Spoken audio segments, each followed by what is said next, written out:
Amen. Praise God, mga kapatid. Purihin ang Panginoon, patuloy niyang paggabay sa atin. Kumakanta na si Daniel. Ayan.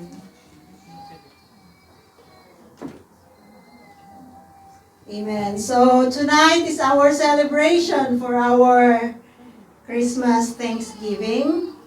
And when we speak about Thanksgiving, mga kapatid, pasok po ikaw,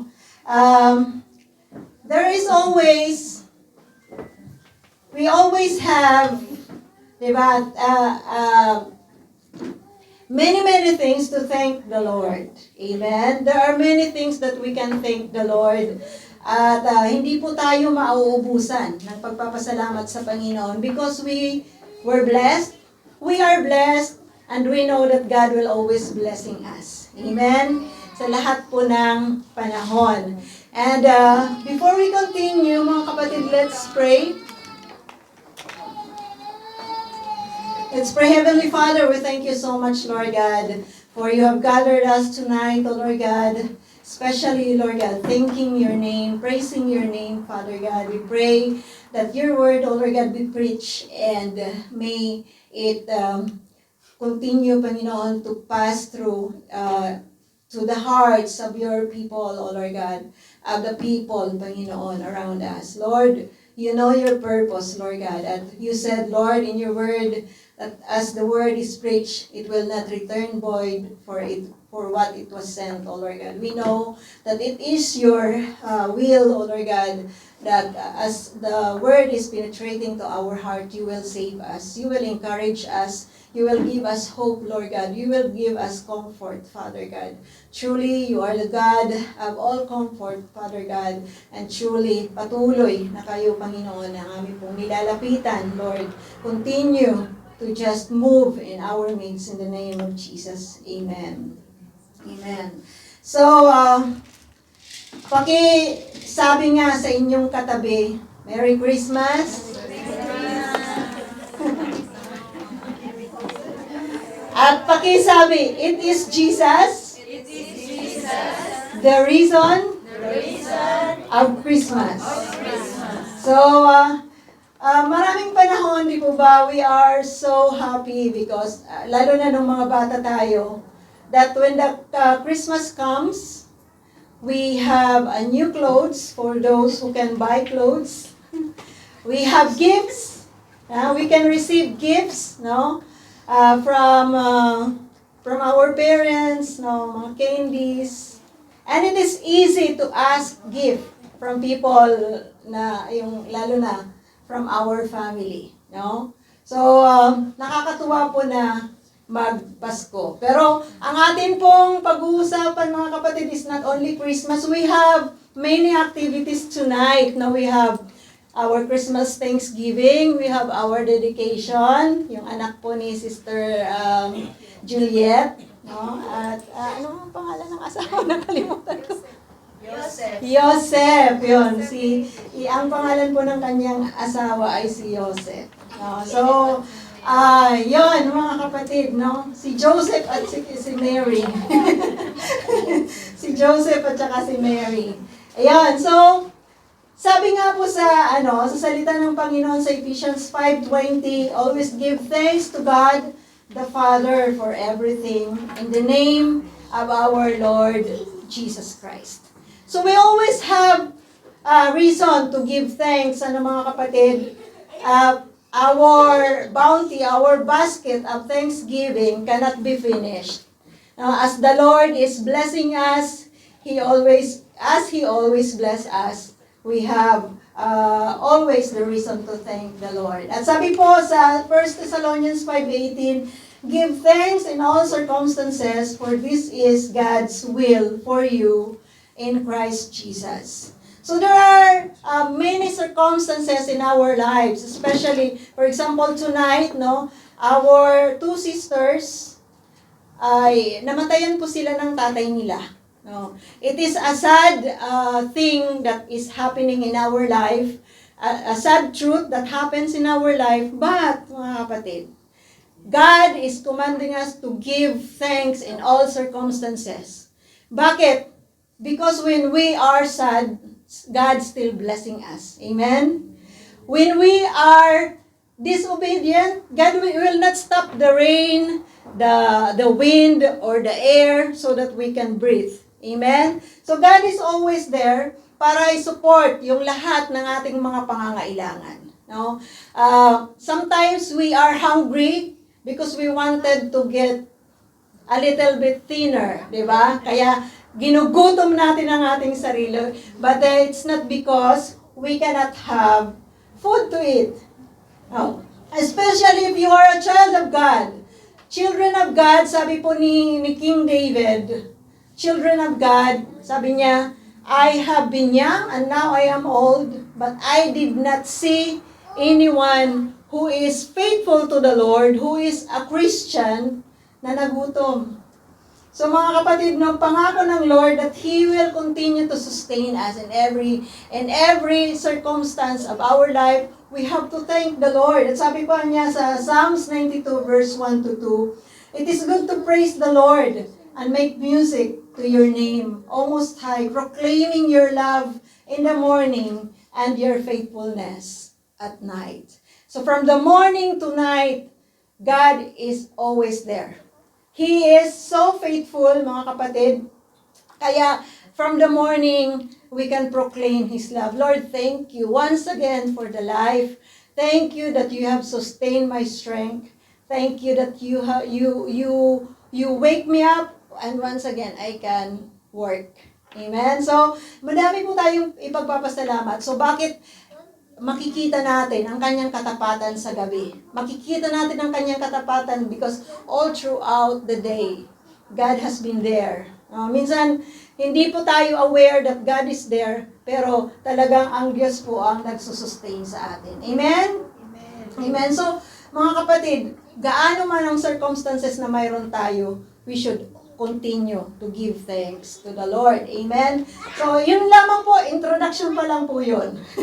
So, we are going to have the message about Christmas, mga kapatid. Ang title po ng ating message is The Master's Master Plan, or The Master's Grand Plan. Have you experienced in your life a love na you cannot contain in your heart? A love that is so deep. Have you experienced that? Who among us experienced a deep of love? Sino po? Wala? Wala po sa atin, mga kapatid. Siguro ang iniisip nyo yung love ng asawa nyo, yung love ng boyfriend nyo, at iniisip nyo kaagad ngayon, may love na siyang iba. Diba? So wag nyo pong isarado, don't close your mind to the love of your wife, of your husband. Open your heart and open your mind. And once again, I will ask you, have you experienced a deep of love?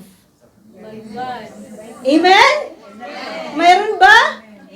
Oh, mayroon, at lagi niya tayong minamahal. Amen? Kasi God is really loving God. It is one of His character na gustong-gusto natin. We wanted that God is a loving God para pag humihiling tayo sa Kanya, binibigyan niya tayo kaagad. So from the text na mayroon po tayo si Karaya 9:9, no? Sabi dito, rejoice greatly, daughter of Zion, shout, daughter of Jerusalem. Say your king comes to you, righteous and victorious, lowly and riding in a donkey on a colt, the fall of a donkey. So, long ago, no, 2,000 years more ago, no, may pumunta po dito sa lupa. The Lord Jesus was sent by the Father, no? At babalik po siya, kagaya po ng sinulat po dito sa Sikaraya. Mabilis po tayo. Sa Luke chapter 1 verse 1 to 4, sabi po dito, many have undertaken to draw up an account of the things that have been fulfilled among us, just as they were handed down to us by those from the first. were eyewitnesses and servants of the Lord. With this in mind, since I myself have carefully investigated everything from the beginning, sabi dito ni Lucas, I too decided to write an orderly account for you, most excellent Theophilus, so that you may know the certainty of the things you have been taught. So yung binasa po natin, in Luke chapter 1, verse 1 to 4, ang nakasulat po doon mga kapatid, pinapaalala po, sabi nitong si Lucas, I have written for you, most excellent Theophilus, about the Lord, about what the others have taught you, no? Yung salvation. Kaya sabi niya, ikukwento ko uli sa iyo yung mga detalye, no, ng ating Panginoon. At sabi ko dito sa Luke chapter 2, verse 22 to 35. When the time came, so this is another chapter, no? Sabi dito, when the time came for the purification rites required by the law of Moses, Joseph and Mary took him to Jerusalem to present him to the Lord. As it is written in the law of the Lord, every firstborn male is to be consecrated to the Lord, and to offer a sacrifice in keeping with what is said in the law of the Lord. A pair of doves or 2 young pigeons. Now there was a man in Jerusalem called Simeon who was righteous and devout. He was waiting for the consolation of Israel, and the Holy Spirit was on him. So mga kapatid, as we recall, no, doon po sa propesiya na sinabi natin kanina, na binanggit natin in the book of Zechariah, the Lord Jesus will come to Jerusalem, to the Mount of Zion. The Lord Jesus was born as a Jew, like the prophecy na pinortold ng maraming beses. Ito po yung pinakamahalaga sa Pasko. Ang Pasko, mga kapatid, is the grand plan of the Lord for you and for me. It is His demonstration of love for you and for me. Bakit natin binabasa ito? No, yung mga ito. Dahil ito po yung magpapatunay na when the Bible is telling us that the Lord Jesus is a Jew, it is a fulfillment of the prophecy. Dahil yun yung sinabi ng Lord. He will be born as a Jew. So hindi po tayo pwedeng mag-create, we have our Savior, and His name also is Jesus, and He is from Philippines. We cannot create that, mga kapatid. Dahil ang nagliligtas lang po ang Panginoong Jesus na Jew. Diba? Wala na pong iba. At sabi dito, now there was a man sa Jerusalem who was waiting for the Lord. His name is Simeon. His name was Simeon. Sabi dito, he was a devout and righteous man. He was waiting for the consolation, and the Holy Spirit was on him. Alam niyo po kung ano yung hinihintay. Ito pong si Simeon was a learned and a devout believer of God. He was waiting for the salvation of the Lord to come. Now, kagaya natin, mga kapatid, are we waiting for the salvation of the Lord? Minsan po, hindi po natin iniisip na hintayin po yung salvation ng Panginoon kasi tingin po natin, hindi naman po ako makasalanan. Di ba? I'm not a sinner. Why should I be saved? Di ba? Why should I be saved? So, ang Panginoon, Jesus po pumunta dito para dito. No? So, when He was offered to the temple, when He was brought to the temple in the purification of Mary, no? Ito pong si Simeon ay nandun, waiting for the Messiah. Dahil sinabi po sa kanya ng Diyos, you will not die before you will see the Savior. So, nakita po niya ang Savior, mga kapatid, when the Lord Jesus was only 40 days. When He was brought to the temple, the first time He was 40 days old. No? That was the purification of His mother according to the law of Moses na binigay ng Lord. Bakit? Kasi Hudyo siya. So, uulit-ulitin po natin, Jesus Christ was born a Jew dahil yon ay katuparan ng propesiya. At kung tayo pa'y naniniwala sa Jesus na ito, we are not misleading ourselves. No, tayo po ay nasa tamang daan, papunta po sa pagkilala sa Savior na ito. Sabi dito, it had been revealed to him by the Holy Spirit that he would not die before he had seen the Lord's Messiah. Moved by the Spirit, he went into the temple courts. When the parents brought in the child Jesus to do for him what the custom of the law required, Simeon took him in his arms and praised God, saying, Sovereign Lord, as you have promised, you may dismiss your servant in peace, for my eyes have seen your salvation, which you have prepared in the last of your nations, a light for revelation to the Gentiles and the glory of your people, Israel. So mga kapatid, sabi niya, at last God, dumating ka na, no? Dumating ka na at pwede na akong mamatay. No? Mga kapatid, if we don't have the salvation that comes from the Lord, mahirap po na tayo po ay i-desire po nating mamatay na. Sometimes because of so many problems, we tell ourselves, Lord, kunin niyo na po ako. Di po ba? Kunin niyo na po ako. Ayaw ko na po dito sa earth. Gusto ko na po doon po sa inyo. Pero alam niyo ngayon mga kapatid, kagaya ni Simeon, we have to wait for the Messiah to come. Diba? Kailangan po nating hintayin ang ating Messiah na matanggap muna natin, magkaroon muna tayo ng relationship sa Panginoong Hesus. Siguraduhin muna natin that this Jesus who died at the cross, the Jewish Jesus who died at the cross, ay ang Jesus na tatanggapin natin. Dahil kung wala po tayong Jesus, no, we cannot say like Simeon says, na pwede na po akong mamatay, Lord. No? So mga kapatid, if you don't have a relationship to the Lord Jesus, kailangan po nating isuko ang buhay natin kasi sinasabi po ng Bible na tayong lahat ay makasalanan. Makasalanan tayo at wala pong kaligtasan except we are going to be surrendered to the Lord. Diba? Except for the salvation that comes from the Lord. Kaya napakaganda po ng mga paalala po dito. Sabi po dito sa sa Isaiah 53. Let's read Isaiah 53 from verse 1. So Isaiah po mga kapatid, si Isaiah ay isa sa propeta. No?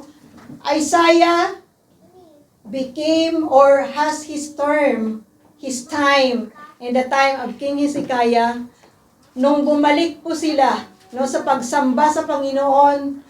God revealed many things about the Messiah, about the Savior. At sabi po dito sa Isaiah 53, who has believed our message and to whom has the arm of the Lord been revealed? He grew up before him like a tender shoot and like a root out of dry ground.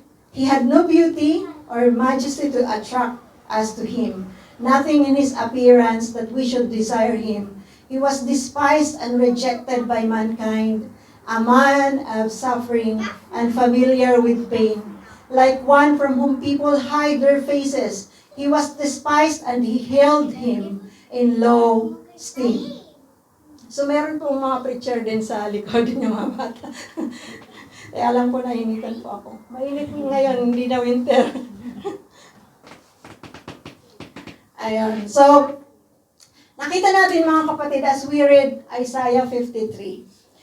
Si Isaiah po is a Jewish. Bakit nga ba natin inuulit muli that he is also a Jewish? Kasi ang sabi ng Bible, the Messiah will come. Diba? Kagaya ng mga sinabi ng mga propeta. So, he was foretold by Isaiah, he was foretold by Zechariah, and many other prophets. At sabi dito sa ating binasa, he grew up like a tender shoot. So, saan po ba pinanganak si Jesus? Do you remember where Jesus born? He was born in Bethlehem, sa isang sabsaban. Amen? He grew up in Nazareth. sa isang humble community, not like Jerusalem, but Nazareth, a humble community. Na sinabi pa nga ni Nathanael nung sinabi ni Andrew sa kanya, I saw the Messiah. Sabi ni Nathanael, is there anyone good na manggagaling sa Galilee or sa Nazareth? Wala. Sabi niya. So sabi dito, he was despised and rejected by men, a man of suffering and familiar with pain, like one from whom people hide their faces. He was despised and he held them in low esteem. So mga kapatid, nung si Jesus po ay pumunta dito sa lupa, ang experience po niya dito sa lupa ay hindi maganda. He was rejected by people. Amen? He was rejected by many people. He was despised by men. Si Jesus naranasan niyang dinuraan. Naranasan niyang tinakwil. Bakit kailangan gawin yon ng King of Kings and the Lord of Lords? Na maranasan yung mga bagay na yon? Bakit kailangan niyang maranasan yung mga bagay na yon? Because He came to save us. So whatever pain it is, tiniis po niya para lang mailigtas po niya tayo. Dahil through coming to this world and dying at the cross, ganun lamang po niya tayo maliligtas. Sabi dito, He took up our pain and bore our suffering, yet we considered Him punished by God, stricken by Him, and afflicted. When He was at the cross, mga kapatid, ano pong sinasabi ng mga tao? Bumaba ka dyan, tulungan mo yung sarili mo. Hindi mo matulungan ang sarili mo. Tiniis ng Panginoong Jesus yun. Because He was thinking about you and me to be saved. No? This is the reason of Christmas, mga kapatid. Hindi lang sa mga gift. Diba? But we have to look at the very great gift that the Lord has given us. Sabi dito, verse 6, we all like sheep have gone astray. Each of us has turned to our own way, and the Lord has laid on Him the iniquity of it all. So God, the Lord Jesus, took our iniquity. Kinuha po niya lahat ng mga dapat para sa atin na suffering. He took our iniquity and He was crucified at the cross kasama yung ating mga kasalanan. Sabi dito, He was oppressed and afflicted, yet He did not open His mouth. He was led like a lamb to the slaughter, and as a sheep before its shearers is silent, so He did not open His mouth. By oppression and judgment, He was taken away. Yet who of His generation protested? Nung nilitis siya, mga kapatid, He was judged unjustly. So maraming mga bagay ang naranasan niya na dapat hindi niya maranasan. But because He became sin for us, in-overcome niya ang lahat ng yon. Sabi dito, by oppression and judgment, who of His generation protested, for He was cut off from the land of the living. For the transgression of my people, He was punished. He was assigned a grave with the wicked and with the rich in His death, though He had done no violence, nor was any deceit in His mouth. Yet it was the Lord's will to crush Him and cause Him to suffer. And though the Lord makes His life an offering for sin, He will see His offspring prolong His days, and the will of the Lord will prosper in the land.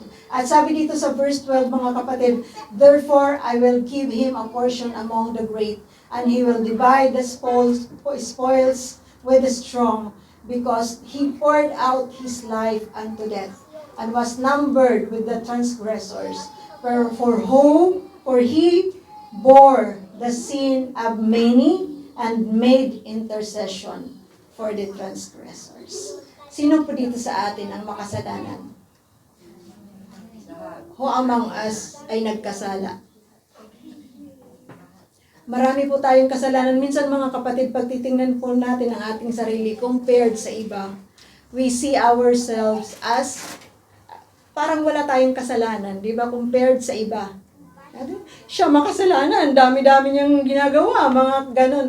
Pero alam niyo sa Lord, sabi ng Panginoon, all have sinned and fall short of the glory of God. So all of us are sinners. Napako ang Panginoong Jesus sa krus para sa atin. Sabi niya, He bore the pain. Our pain. He intercede for us. Tayo na mga transgressors, tayo na mga makasalanan, He intercede for us. So bakit may Pasko? Ano yung grand plan ng Panginoon sa atin? Nagkasala ang tao in the beginning, in the book of Genesis. The prophets foretold about the Lord Jesus. Ang binasa lamang po natin si Zechariah at si Isaiah. Sinabi ng Diyos sa maraming propeta, you have a hope. Maliligtas kayo sa pamamagitan ng ipapadala kong messenger. Sa pamamagitan ng Savior na ipapadala ko. Ipinadala ang Panginoong Jesus. Like what the Bible is telling us, He will be born through a virgin birth. Ang Panginoong Jesus ay mapapanganak through virgin birth. Di ba ba? Magdudusa siya. Kagaya ng binasa natin sa Isaiah 53. He will suffer for us. He will die at the cross. He died at the cross. So ano po yung hinihintay na natin mga kapatid ngayon? Kung kayo po ay may relationship na sa Panginoong Jesus, we have to rejoice because we are waiting for something grand. God has saved us. Kung tinanggap mo ang Panginoong Jesus as your Lord and personal Savior, He saved us at darating ang panahon, babalik siya. Kagaya ng sinabi sa Zechariah 9:9, Sister Irene uli.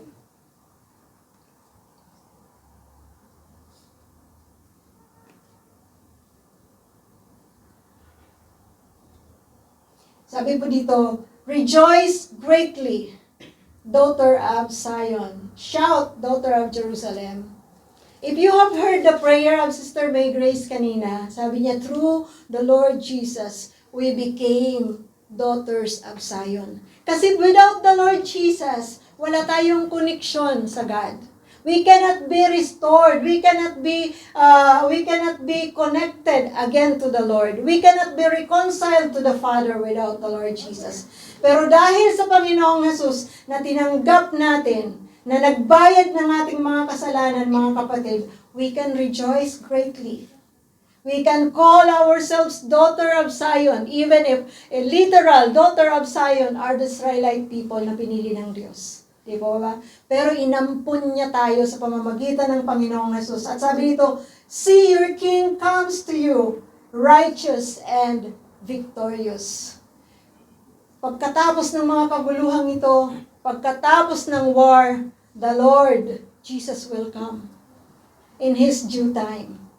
He will take us as He promised. No? Sabi nito, righteous and victorious, lowly and riding on a donkey, on a colt, the foal of a donkey. So this prophecy, mga kapatid, it was fulfilled when he entered Jerusalem, yung mga tao nagsasabing Hosanna, but He will come again. Nasakay ng isa pong kabayo, victorious, and He will come to really be the conqueror, di po ba, ng mundo. Magliligtas sa atin, kukunin po tayo, at tayo po, mga kapatid, ay dadalhin sa Kanyang kaharian. So that is the grand plan. That is why there is Christmas.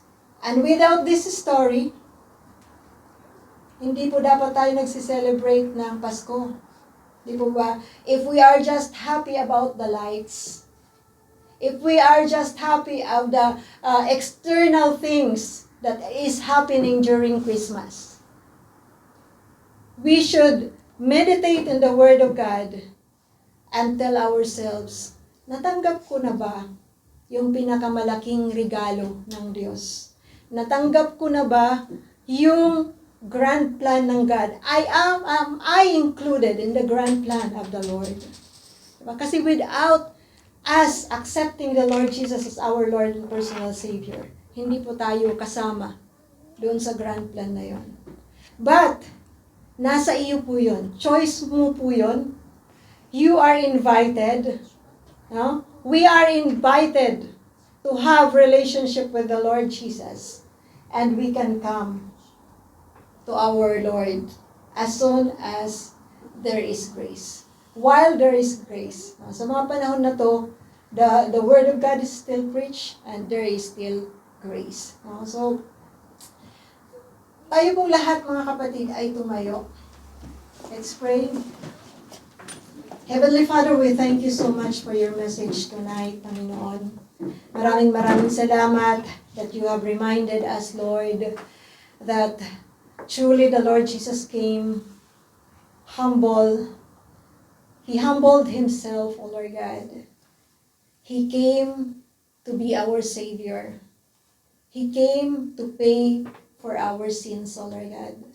But Lord, as you have prepared each one a gift, Lord, of salvation, we have to accept our Lord Jesus so that we will be able to receive that gift. The gift of reconciliation to you. The gift of consolation, Panginoon. Lord, we pray, Father God, that may you speak to each and every one of us, Lord God, tonight. Patuloy na mag-manifest ang inyong power. Patuloy na mag-penetrate ang inyong pong mga salita, O Diyos. The Lord Jesus doesn't need to suffer, but He did that.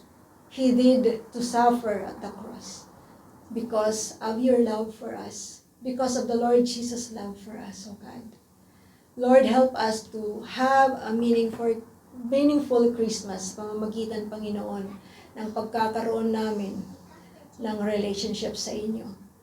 Help us to have a meaningful Christmas by receiving the grand plan that you have given us. A plan that is filled of your love. A plan that is filled of hope, O Lord God. Hope not only for this world, but hope eternal, O Lord God. Salamat, O Diyos. Maraming salamat po sa inyo. Patuloy, Ama, na dinadakila, gino-glorify namin ang inyong pangalan. Sinasamba namin kayo, O Diyos. Marami pong salamat. Ito pong aming dalangin na may pagsamba, pagluwalhati sa inyo. In Jesus' name, Amen. Amen.